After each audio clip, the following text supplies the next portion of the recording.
August 2021. Kabul is falling. The Taliban are already in the streets. The airport is pure chaos. Thousands of people are crushing against the fence, pushing, screaming, begging. And in the middle of all of it, one military transport aircraft with its ramp wide open. The crew looks at the crowd, then at the numbers. Official capacity, 134 seats.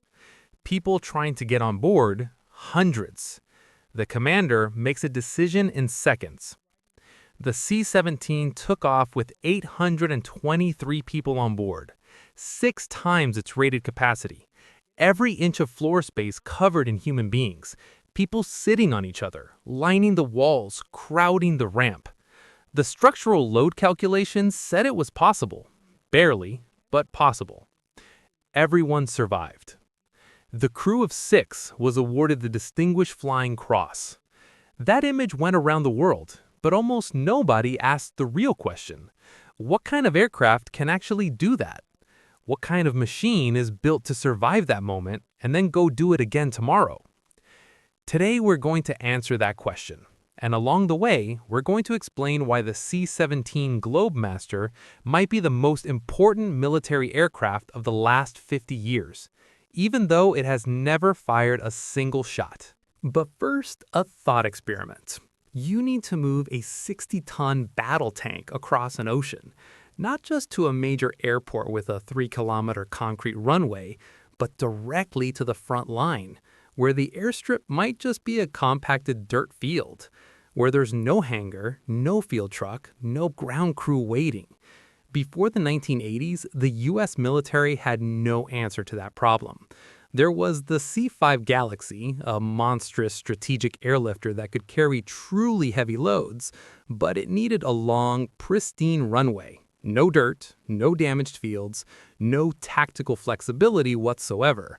There was the C-130 Hercules, a legendary machine that could land practically anywhere, but it physically couldn't carry a main battle tank. Light vehicles and infantry, yes. An Abrams, no. Between them, a gap. Strategic muscle with no tactical flexibility on one side, tactical flexibility with no strategic payload on the other.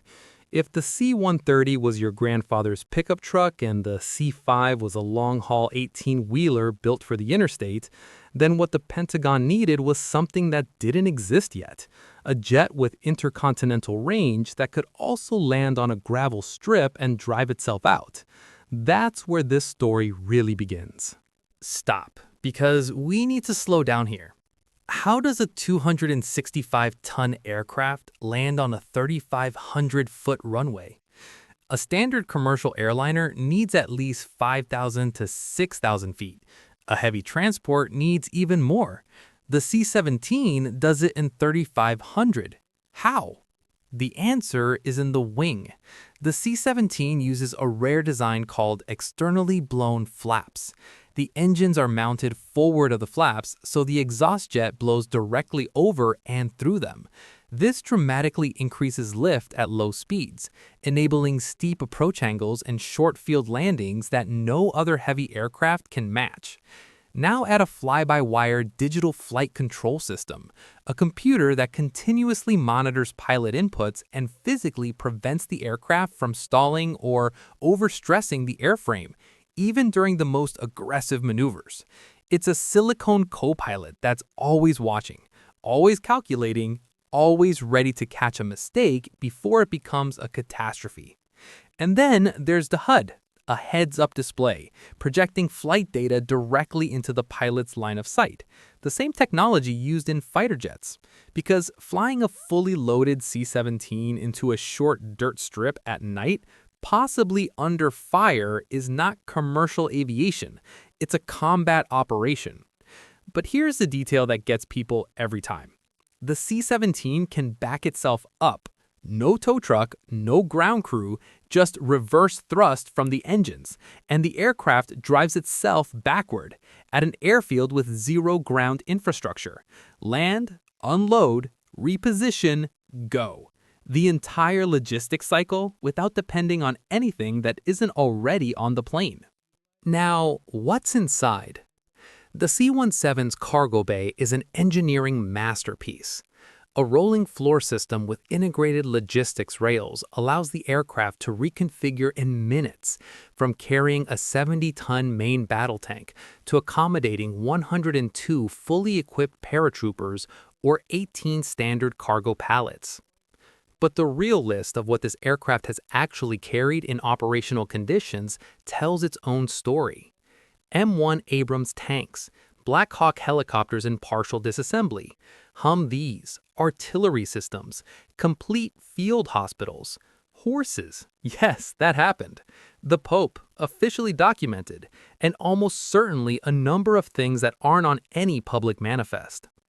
But here's the line that matters for understanding modern warfare. In the first weeks after Russia's full-scale invasion of Ukraine in February 2022, C-17s were delivering Javelins, NLAWs, and Stingers to Polish and Romanian airfields with a speed that changed the tempo of the entire campaign, not in weeks of logistical coordination, in hours. Every Javelin that stopped an armored column outside Kyiv, someone flew it there. Every HIMARS that shifted the front line, someone delivered it. Every generator that kept people from freezing last winter, someone moved it across a border. Behind all of it, logistics. Behind all of it, machines like the C-17. Amateurs talk tactics. Professionals talk logistics. Now, the part most people don't expect from a cargo plane.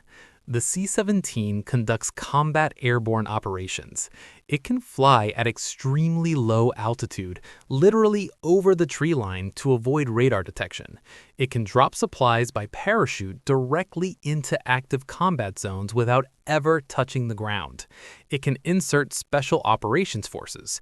It can extract casualties from airfields under fire. During operations in Iraq and Afghanistan, crews developed and refined what's called a combat spiral approach, an extremely steep corkscrew descent directly over the landing point, minimizing the time spent in the threat envelope of man-portable surface-to-air missiles. Picture this: a 265-ton aircraft executing a spiraling dive over a runway, not in an air show, not as a demonstration, as standard operating procedure. This is what C-17 pilots train for. This is Tuesday. Let's go back to Kabul, because this story deserves its own chapter. August 16, 2021, Flight Reach 871. The runway is surrounded by crowds. The crew knows if they close the ramp and take off half empty, the people left behind stay behind, on the ground where the Taliban already controls the streets. The decision is made. The ramp stays open until there is no more room. People board any way they can, on the floor, against the walls, shoulder to shoulder. 823 people. The structural load calculations say it's within limits. Barely, but within limits. The aircraft takes off. Everyone survives. 6 crew members, Distinguished Flying Cross. And if any one of them described that moment honestly, they'd probably say something simple. We did what the aircraft was built to do. To understand why the C-17 matters beyond its own specs, you have to understand a lesson America learned in the 1940s and then largely forgot. The United States didn't win World War II by building the best ships or the best tanks. It won by building more of them faster than anyone else could match or destroy. Liberty ships, the cargo vessels that kept Allied supply lines alive across the Atlantic, weren't built at one shipyard. They were built simultaneously across dozens of facilities using standardized modular designs. At peak production, 3 ships per day. The Sherman tank wasn't the most capable armor on the battlefield. German Panthers and Tigers outclassed it in nearly every technical specification, but Shermans rolled out of converted automobile factories and railroad plants by the hundreds every month. By the end of the war, the U.S. had built over 49,000 of them. Germany produced fewer than 1,350 Tigers. Quantity has a quality all its own. The C-17 carries that same philosophy in its bones. Not the most glamorous machine in the inventory, not the most technically spectacular, but there when you need it, carrying what you need, going where nothing else will go. Here's the bottom line. The countries that win wars aren't always the ones with the most impressive individual weapons. They're the ones that can move those weapons, and the people, the fuel, the ammunition, the medical supplies, the spare parts, to exactly the right place at exactly the right time, faster than the enemy can respond. That's what the C-17 represents. Not a single dramatic capability, an entire system philosophy. The idea that logistics isn't a support function, it is the military strategy. Every Javelin that stopped a Russian column outside Kyiv, someone flew it there. Every HIMARS that changed the front line, someone delivered it. Every field hospital that saved soldiers who would otherwise have died, someone moved it into position. Behind all of it, an aircraft most people couldn't name, doing a job most people never think about, making possible everything that gets the headlines. Amateurs talk tactics, professionals talk logistics. Winners build systems that deliver both, simultaneously, without stopping, in any weather, on any runway, even if that runway is just a field.